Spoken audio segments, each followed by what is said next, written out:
The dream of perpetual peace has been replaced by the nightmare of perpetual war.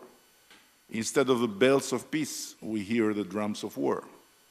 There is a palpable sense of shortness of breath as we confront the forces threatening Europe's very foundations. External aggression, internal fragmentation, the ghosts of imperial myths, shifting geopolitical alliances, the instability of global trade, and the deep, very deep difficulty of so many to believe in a new Europe for the new times. But I believe that there is no better moment than this one to remind us that while we rightfully think about a Europe of resistance, defense, and new military capabilities, we must not forget the other Europe, the Europe of enlightenment, human reason, and the quest for perpetual peace, not just among ourselves, but even with our enemies.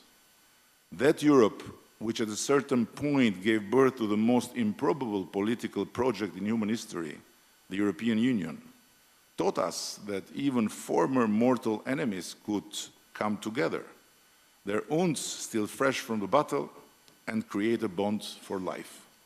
They turned old rivers of blood into new avenues of peace, agreeing that conflict could only be tamed through commerce, that free trade is essential to free minds, and that security comes not from increasing threats, but from expanding rights and equal opportunities.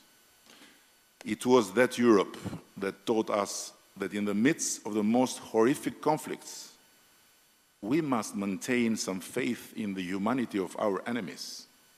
Otherwise, as Immanuel Kant reminds us, when hostilities degenerate into a war of extermination, all justice is destroyed and perpetual peace becomes the burial ground of humankind.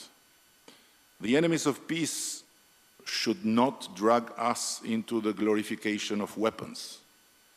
Here in the Balkans, we have survived war, bombs, territorial conflicts, destruction and disruption.